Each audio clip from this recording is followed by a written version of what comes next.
الحمد لله على كل حال والصلاة والسلام على صاحب حسنه وجمال أما بعد أعوذ بالله السميع العليم من الشيطان الرجيم بسم الله الرحمن الرحيم قل إن كنتم تحبون الله فاتبعوني يحببكم الله صدق الله العظيم وصدق رسوله النبي الكريم الأمين ونحن على ذلك لمن الشاهدين والشاكرين والحمد لله رب العالمين إن الله وملائكته يصلون على النبي يا أيها الذين آمنوا صلوا عليه وسلموا تسليما الصلاة والسلام عليك يا رسول الله وعلى آلك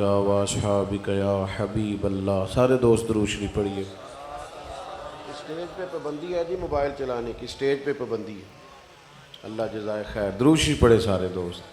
الصلاۃ والسلام علیک یا نبی اللہ وعلی آلک واصحابک یا حبیب اللہ۔ حمد و صلات کے بعد انتہائی عزت و تکریم کے لائق بزرگوں، قابل صد احترام بھائیوں اور دوستوں، بالخصوص اسٹیج پہ جلوہ فراز حضرات علماء کرام، عزیز دوستو، زندگی میں سب سے زیادہ بے چین اور بے قرار، بے مقصد اور بے معنی وقت وہ لوگ گزارتے ہیں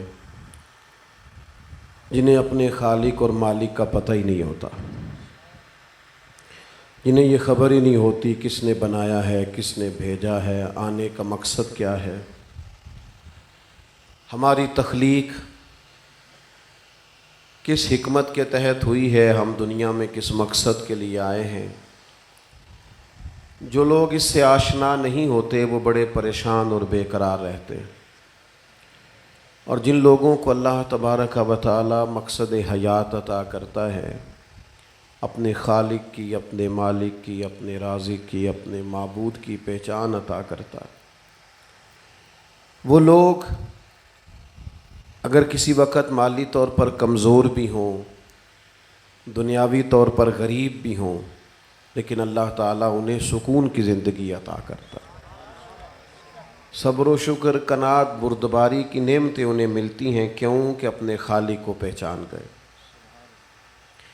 دنیا کے اندر ڈھیر سارے لوگوں نے جد و جہد کی کہ وہ تلاش کریں، وہ ڈھونڈیں کہ وہ دنیا میں کیوں کر آئے ہیں، ان کا مقصد حیات کیا ہے۔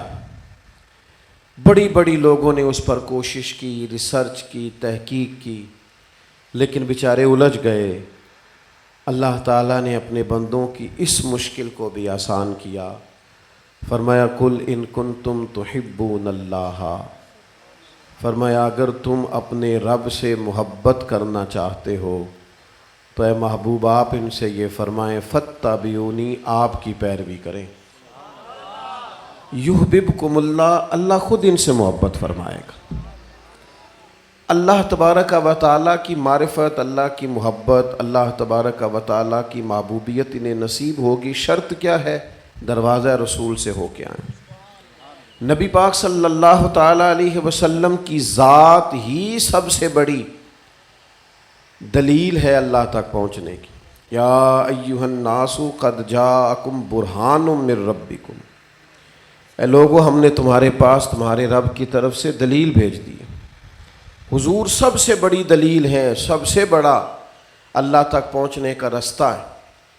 رسول رحمت صلی اللہ علیہ وسلم کی بارگاہ تک جو پہنچ جاتا ہے اللہ کی معرفت کو پا جاتا ہے، اپنے مقصد حیات کو سمجھ جاتا ہے، اسے سمجھ آ جاتی ہے میں دنیا میں کیوں آیا ہوں۔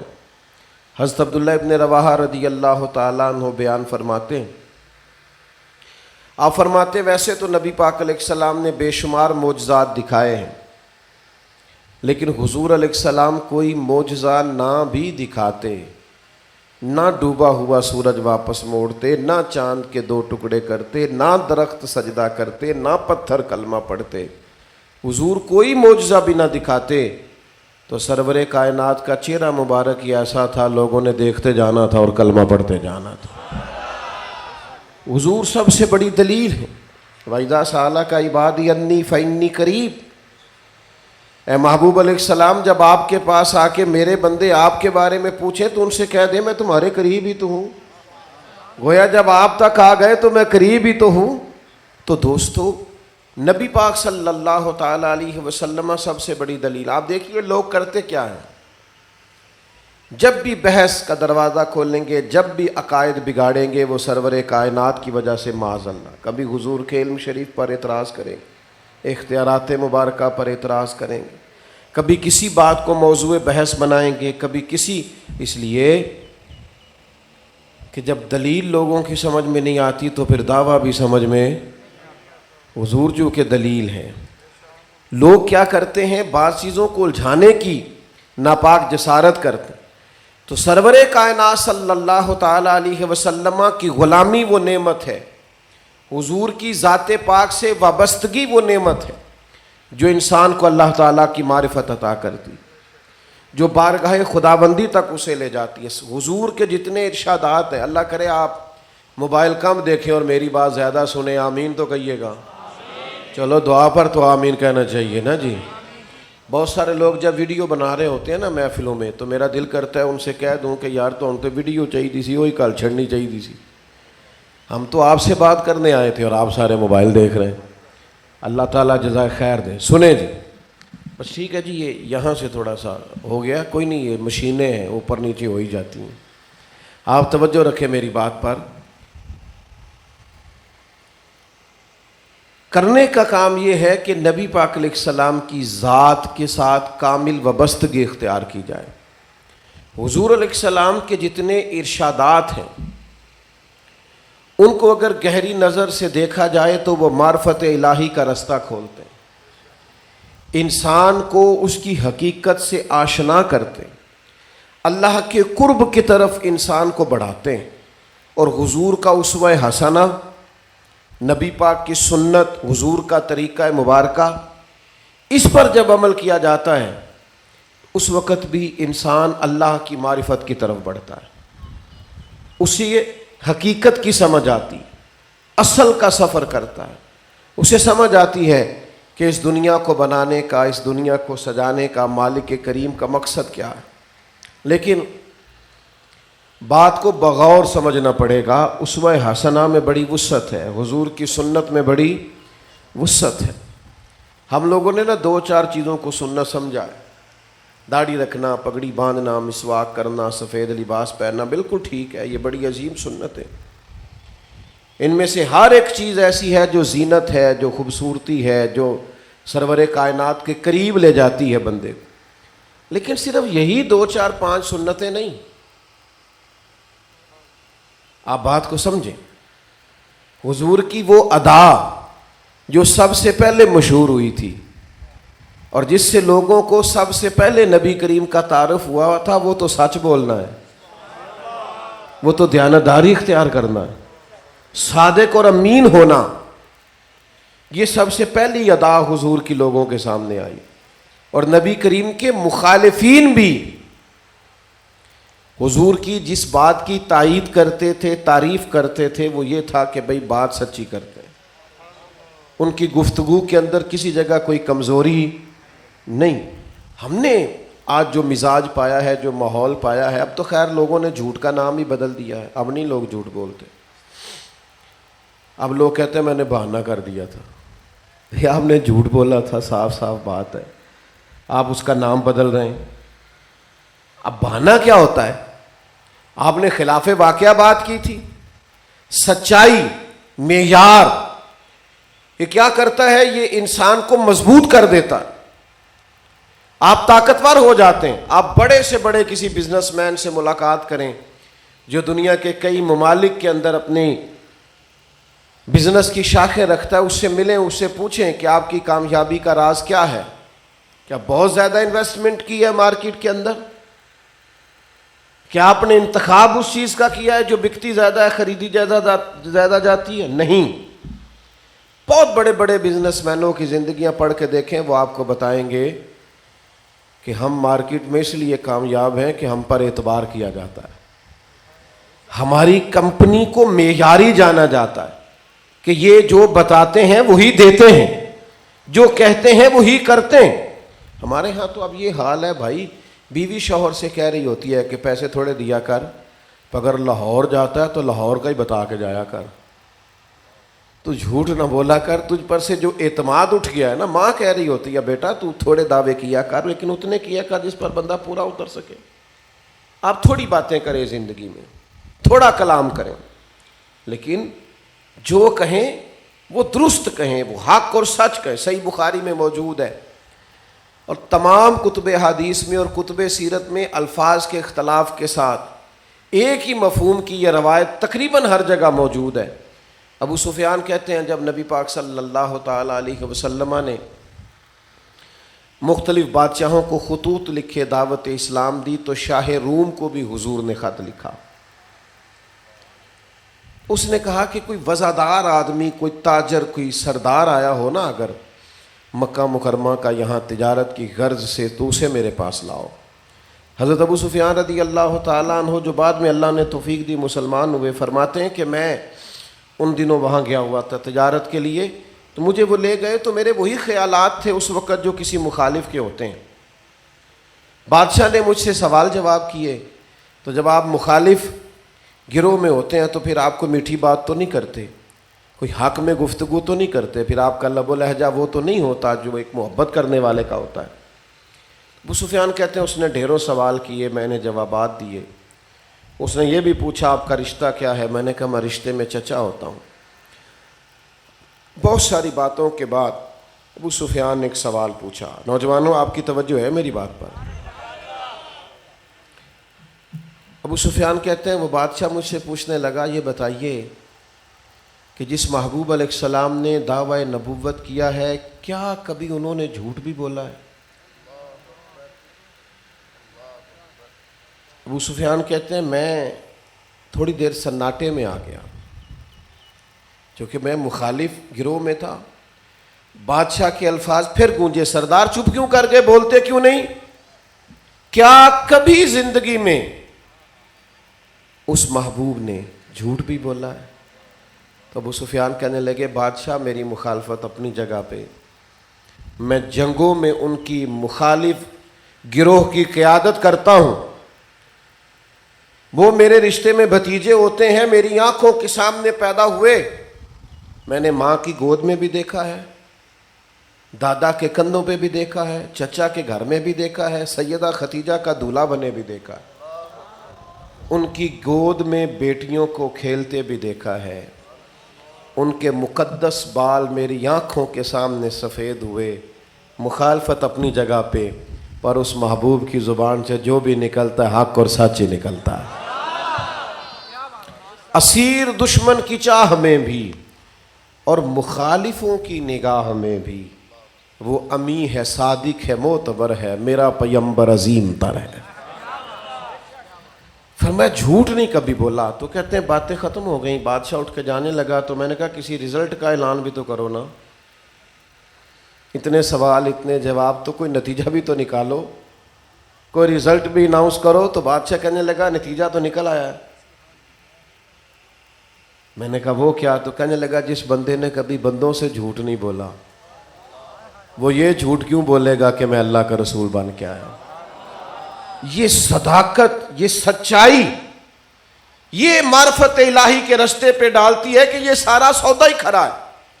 آپ سچ بولیں گے سچے رب تک پہنچ جائیں گے، سچ بولیں گے اس کی معرفت کا رستہ نصیب ہو جائے گا. لیکن اگر انسان کا مزاج، اچھا ایک اور بات بھی، ہم جب اس نے اخلاق بیان کرتے ہیں نا تو اس وقت بھی لوگوں کا خیال ہوتا ہے کہ شاید صرف میٹھا بولنا ہی اخلاق ہے. حالانکہ میٹھا تو بعض اوقات لوگ مطلب کے لیے بھی بولتے ہیں. آپ بہت بڑی دکان پہ چلے گئے اور اس کا سیل مین بڑے مہنگے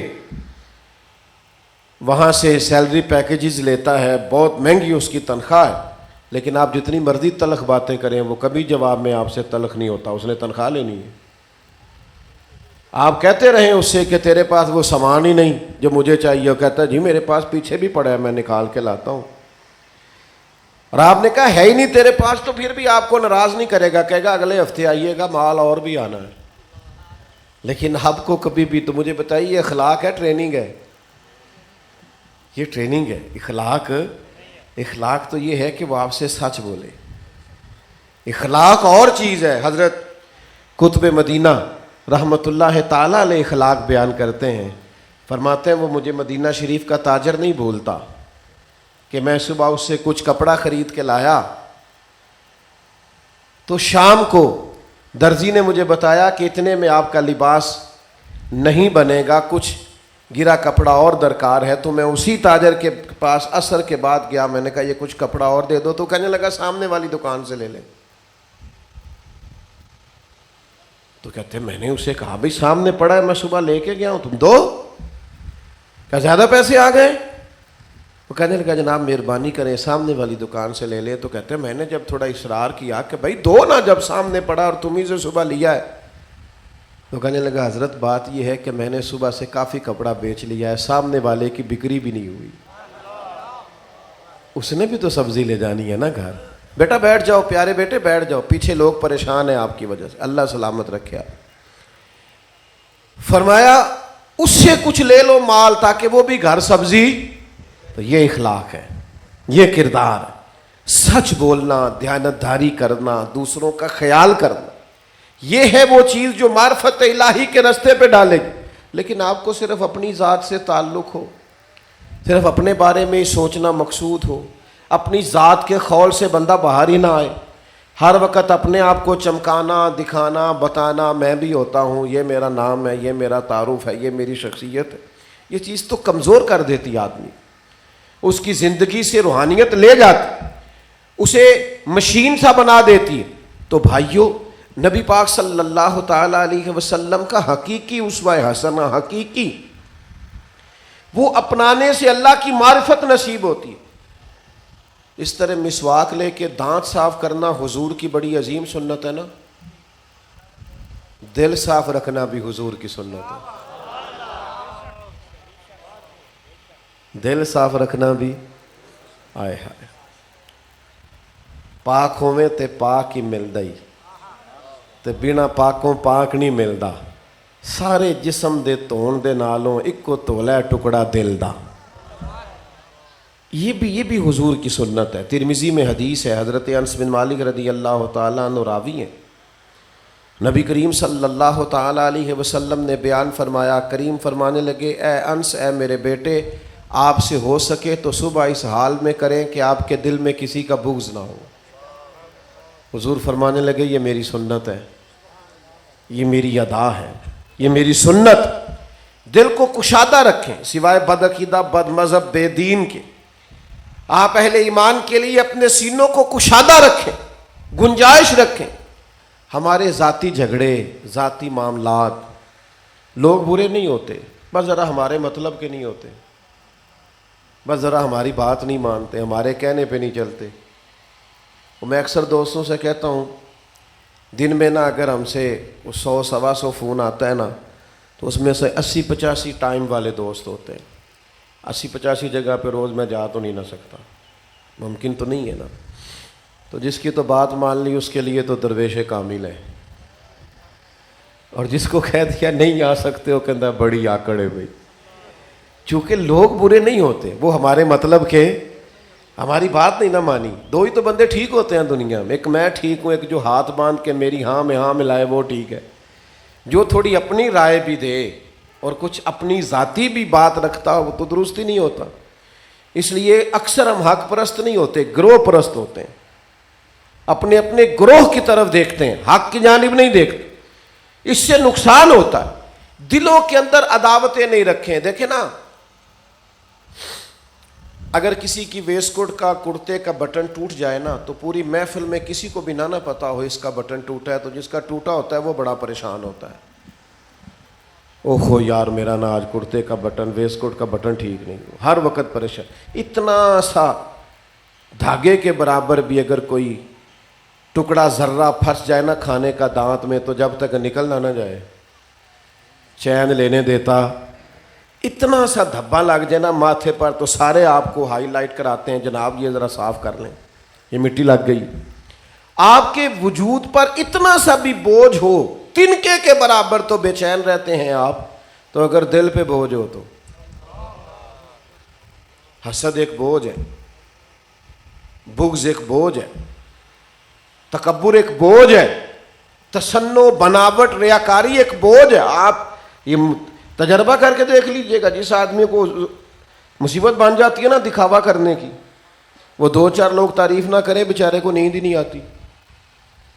ابھی ہمارے بھائی بات کر رہے تھے نا بڑی محبت سے، میں اکثر جگہوں پہ کہتا ہوں کہ محفل جو حضور کے نام کی ہے تو پیر صاحب کے قصیدے پڑھنے کی کیا ضرورت ہے؟ بات کی سمجھ آ رہی؟ حضور کے نام کی محفل ہے نا، تو نعت خان کے قصیدے پڑھنے کی کیا ضرورت؟ اسے کو آ یار مدینے والے کی تعریف کر، فلاں صاحب آ گئے، یہ فلاں ہوتے ہیں، ان کی بڑی شان ہے، ان کی شان رہنے دو، انہیں کہو چل تو حضور کی شان بیان کر۔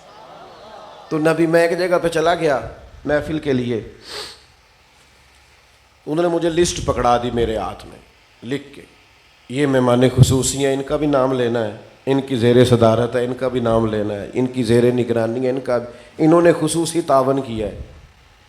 تو میں نے لسٹ پکڑ کے کہا، میں کہا جدو تسی ٹائم لین گئے سو ادو تو تساں آکھیا سی حضور دی تعریف کرنی۔ اب یہ جو آپ نے لائنیں دے دی ہیں تو یہ ہم سے نہیں ہوتا، یہ ہمارے پاس کی بات نہیں۔ کروں مدح اہل دول رضا، اور پڑے اس بلا میں میری بلا، میں گدا ہوں اپنے کریم کا، میرا دین پار آئے نہ نہیں۔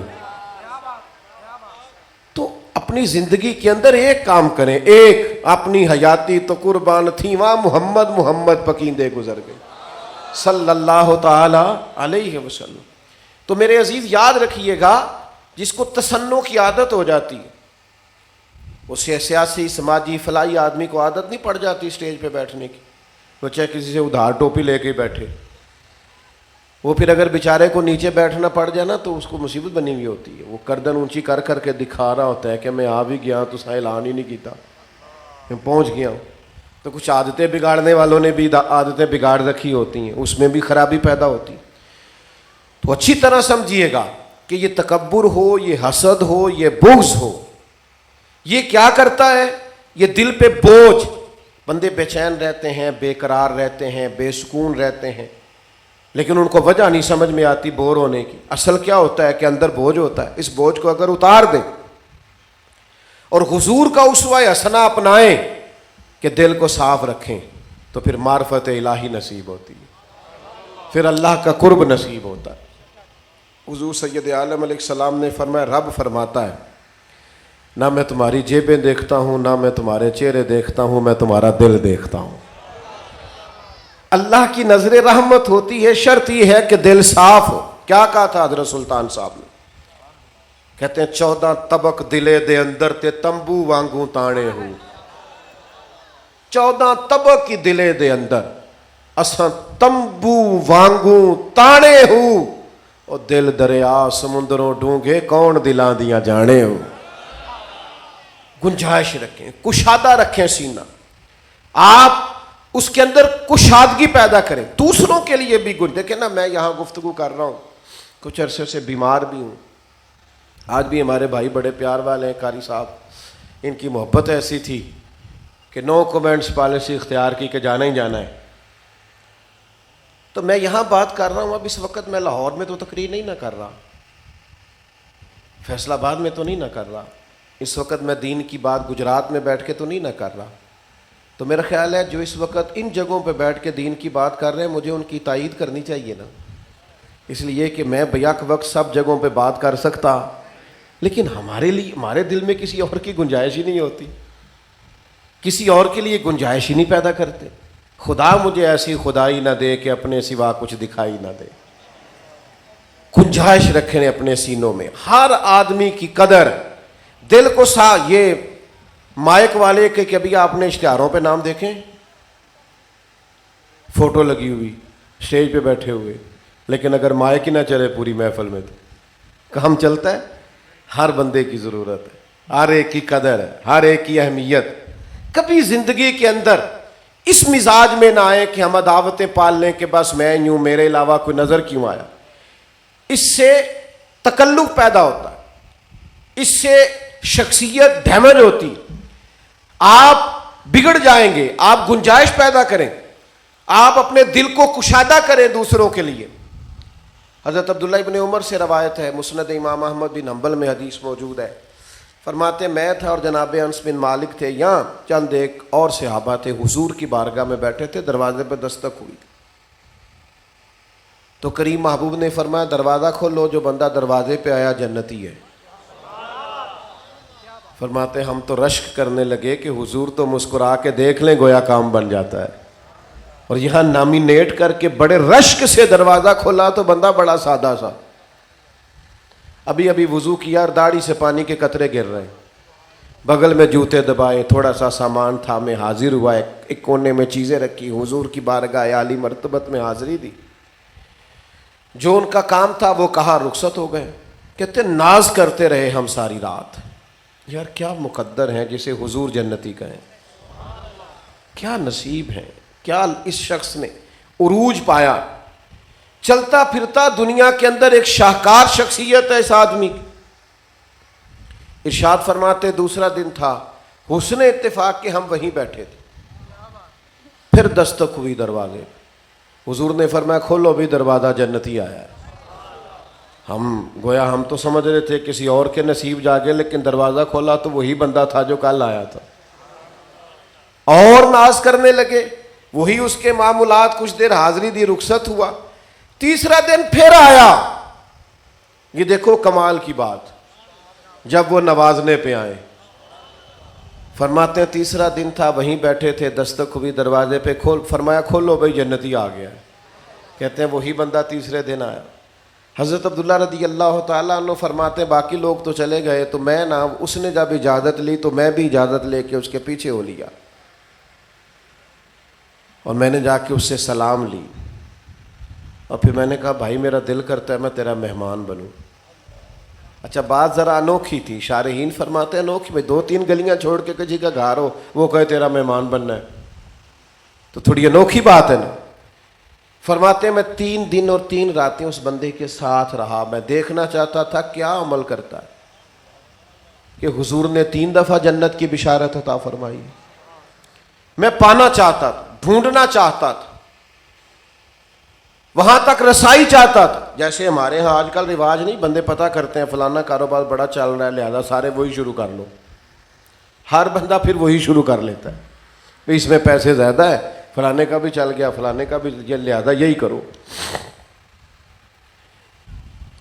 کہتے میں نے یہ چاہا کہ میں 3 راتیں 3 دن ساتھ رہوں اور دیکھوں یہ کیا عمل کرتا. فرماتے میں 3 دن اور 3 راتیں اس کے ساتھ رہا, میں نے کوئی خاص عمل نہیں دیکھا. عشاء کی نماز وہ جماعت سے پڑھتے اور فجر کی نماز تک وہ سوئے رہتے, فجر اٹھ کے جماعت سے پڑھتے. میں تو تہجد بھی پڑھتا تھا. ہاں جب وہ کروٹیں لیتے رات کو تو اللہ کا ذکر کرتے. فرماتے میں دن بھر ان کے ساتھ رہتا, وہ تو بڑا کم صدقہ دیتے تھے, میں تو ان سے زیادہ خیرات کرتا تھا. میں وہ چیز, وہ خاص بات, وہ اس خاص نقطے تک پہنچ نہیں سکا جس کی بنیاد پر رسول رحمت علیہ السلام نے 3 مرتبہ جنت کی بشارت دی. فرمانے لگے میں جب رخصت ہونے لگا تو میں نے اس سے کہا یار مجھے کوئی ضرورت نہیں تھی تیرے ہاں رکنے کی, تو وہ خوش بخت انسان ہے کہ جسے 3 دفعہ نبی پاک علیہ السلام نے جنت کی بشارت دی. میں چاہتا تھا میں رسائی پاؤں اس چیز کی طرف, میں ڈھونڈوں وہ نقطہ جس کی بنیاد پر تیرے اوپر یہ رحمت ہوئی. تو صحابی فرمانے لگے جناب وہی ہے جو آپ نے دیکھ لیا ہے. حضرت عبداللہ ابن عمر فرمانے لگے جناب کوئی خاص بات تو ہوگی. تھوڑی دیر گردن جھکائی اور پھر فرمانے لگے ایک چیز ہے, ادھر دیکھنا میری طرف, ایک چیز ہے. کہا وہ کیا؟ فرمایا میں صبح اٹھ کے جب اپنا دل دیکھتا ہوں نا تو کسی کے لیے بغض کوئی نہیں, عداوت کوئی نہیں, اسی کسی دے کچھ بھی نہیں لگتے, نہ کوئی ساڈا دردی, ہمارا رٹا کوئی نہیں, جھگڑا کوئی نہیں کسی کے ساتھ, ہمیں کوئی کسی قسم کی ذاتیات اور انا کی جنگ کوئی نہیں. دل صاف ہے, کشادہ ہے, باطن اجلا ہے, نکھرا ہے. حضرت عبداللہ فرمانے لگے میں سمجھ گیا ہوں یہی وجہ ہے محبوب نے 3 دفعہ جنت کی بشارت. میں کیا کروں؟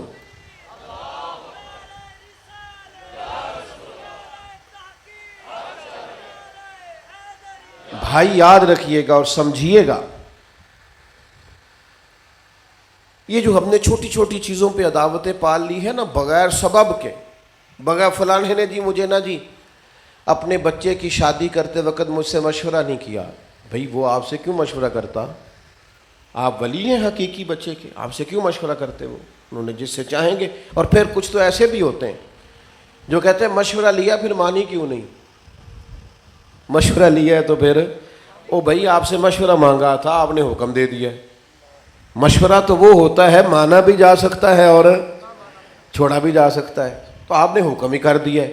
پھر بعض ہمارے پنجابی تو یوں بھی کہتے ہیں جے میری مننی نہیں سی تو پھر مینوں پوچھیا کیوں سی؟ بھی غلطی ہو گئی آپ سے پوچھ کے، آئندہ احتیاط کریں گے، نہیں پوچھیں گے۔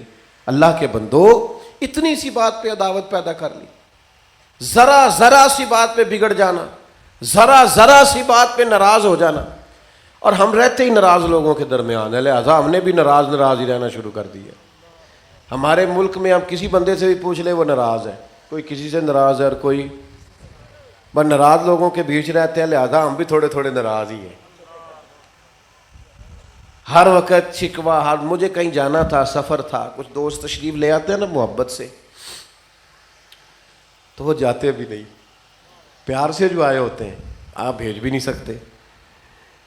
حضرت سری سختی رحمۃ اللہ علیہ علیل تھے، تو ایک شخص تیمارداری کرنے آیا تو جاتا ہی نہیں تھا، تو ذرا دروازہ کھل گیا، کہنے لگا حضور ہوا آ رہی ہے، دروازہ بند کر لوں؟ فرمانے لگے کر دو بیٹا، پر ذرا باہر سے کرنا، یعنی آپ لے جائیں تشریف۔ اب کچھ لوگ ایسے ہوتے ہیں جو حضور علیہ السلام نے فرمایا کسی کی تیمارداری کرو تو جلدی سے کرو، بوجھ نہ بنو کسی پر، مزاج نہیں ہونا چاہیے۔ قرآن مجید نے تنبیہ فرمائی صحابہ کو کہ کھانا کھا لیا ہے حضور کے دروازے پر اٹھ جاؤ، زیادہ نہ بیٹھو، لیکن وہ ہمارا ایک ماحول ہوتا ہے، طبیعت ہوتی ہے کہ ہم اپنے مزاج کے مطابق چلتے ہیں۔ لہجہ تو ایک دوست تشریف لے آئے، محبت سے آئے، تو مجھے جانا تھا، اب جب آپ نے کہیں وقت دیا ہوتا ہے تو شروع سے کوشش کرتے ہیں اگر کسی سے کہا 2:30 بجے پہنچ جائے تو 25 منٹ پہ پہنچے۔ ہمارے صاحب ہمارے فرمایا کرتے تھے کہ تم نے کل وعدہ کیا تھا کہ اتنے بج کے اتنے منٹ پہ جماعت کھڑی ہوگی، پھر تم نے کیوں لیٹ کیا؟ آپ کو اپنے وعدوں کا پابند ہونا چاہیے۔ آپ نے اگر کہا ہے میں اتنے بجے پہنچوں گا تو اس کا مطلب ہے پھر اتنے بجے آپ، انتظار دشواری ہے، آپ لوگوں کو دشواری میں کیوں ڈالتے؟ بس میرا مضمون مکمل ہو گیا، چند باتیں سنیں، میں گفتگو سمیٹنے لگا ہوں۔ تو وہ بھائی مجھ سے کہنے لگے وہ تو چاہتے تھے کوئی تبصرہ ہو، اب جب کوئی کرنے کی بات نہ ہو تو ہم اپنے ملک کے شکوے شروع کر لیتے ہیں۔ مجھے کہنے لگے پاکستان کے حالات کیسے ہیں آج کل؟ میں نے کہا بالکل ٹھیک ہے، تو چپ کر گیا، جی میں تسی نہیں سارے کر گئے۔ تو میں نے اس سے کہا یار یہ جو حالات ہیں یہ تو ہم جب سے وہی سنبھالا دیکھ رہے ہیں، کبھی کچھ ہو رہا ہے کبھی کچھ ہو رہا ہے۔ تو میں نے ان سے کہا آپ کیا کام کرتے ہیں؟ کہنے لگے میرا جوتے بنانے کا کارخانہ ہے۔ میں نے کہا مہربانی کریں جوتے صحیح بنایا کریں، باقی سارے پاکستان کو آپ چھوڑ دیں، آپ جوتے ٹھیک بنائیں تاکہ کوئی غریب آدمی آپ سے جوتا خریدے تو 6 مہینے کم از کم اس پریشانی سے تو بچے نا۔ جو کام ہم کر رہے ہیں وہ تو صحیح کریں۔ ہم نے سب کی عداوت پال لی اور اپنی طرف دیکھا ہی نہیں، ہم جو کر رہے ہیں وہ درست ہے کہ نہیں، ہم جس رستے پہ ہیں وہ رستہ ٹھیک ہے کہ نہیں۔ تو میرے عزیز عداوتیں نہیں پالیں، فرد کی اصلاح سے معاشرے کی اصلاح ہوتی۔ ایک ایک آدمی اپنے اپنے معاملات کو ٹھیک کرے گا تو اس سے جڑی ہوئی ساری چیزیں ٹھیک ہونا شروع ہو جائیں، اس سے وابستہ سارے معاملات بہتر ہونے لگے۔ اور آخری پہلو جو میری گفتگو کا ہے وہ یہ ہے کہ حضور کے اسوہ حسنہ میں ایک بہت بڑی حضور کی ادا یہ ہے کہ نبی کریم خیر خواہی فرماتے، بھلا کرتے۔ حضور علیہ الصلوۃ والسلام کسی کے لیے آسانی کرنے اور کشادگی کرنے کو پسند کرتے، یہ کریں گے تو معرفت الہی ملے گی۔ آہستہ آہستہ ہمارے ماحول میں اس طرح کی باتیں پیدا ہونے لگ گئی ہیں، جی میں تو ضرورت پڑے تو جو کرنا پڑے کر جاتا ہوں۔ دیکھو یہ کسی ہجوم والے معاشرے میں تو ایسا ہو سکتا ہے جہاں مہذب اور تہذیب کے ساتھ ایک قوم اور امت بستی ہو، وہ اس طرح کے لفظ ادا کر سکتے کہ مجھے ضرورت پڑے تو میں تو جانور کو بھی باپ بنا لیتا ہوں، معاذ اللہ، استغفر اللہ۔ یہ مہذب سوسائٹیز میں یہ جملے نہیں ہوتے. آپ خیر خائی کا مزاج پیدا کریں، بھلائی کرنا چاہیں.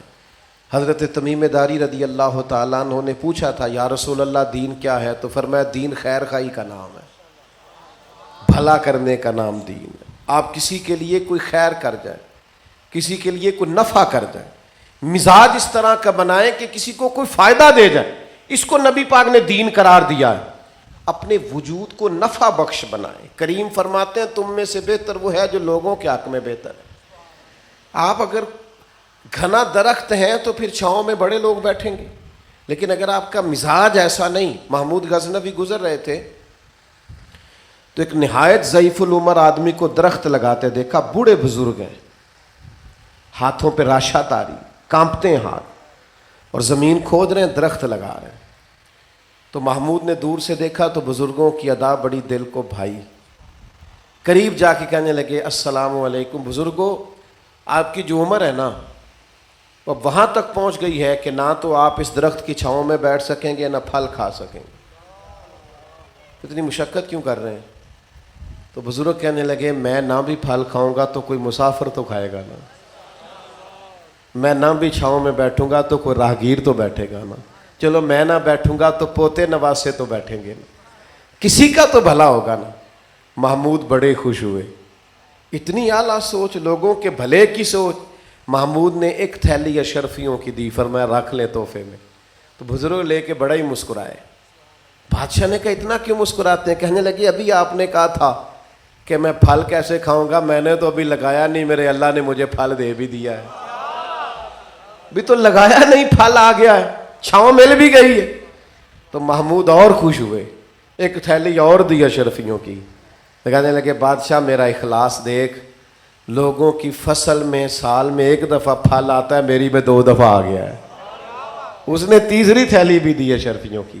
کوئی بھلے کا مزاج بنائے، کوئی خیر خائی کا ارادہ کرے، اس سے معرفت الہی ملے گی. جینے کا مقصد ہاتھ آئے. سب سے پہلی بات تو سچ بولیں تاکہ شخصیت مضبوط ہو. مزاج بنائیں سچ بولنے، اور پھر اس کے فوراً بعد اپنے دل سے ہر قسم کی عداوتوں کو، بغض کو نکالیں تاکہ لوگوں کی طرف رجحان بڑھے.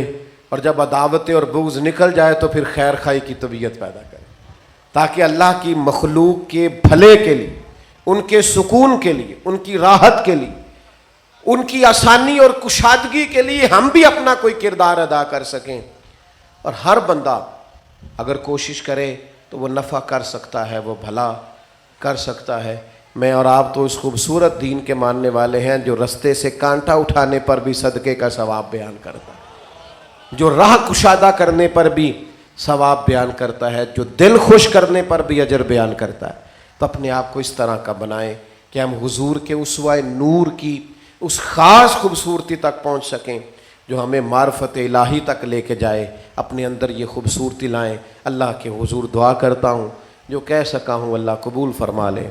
بات کرتے کہیں بھول گیا ہوں تو اللہ تعالیٰ مجھے معاف فرمائے، اور دوستوں کی اس کاوش کو اللہ اپنی بارگاہ میں قبول کرے. آخر دعوانا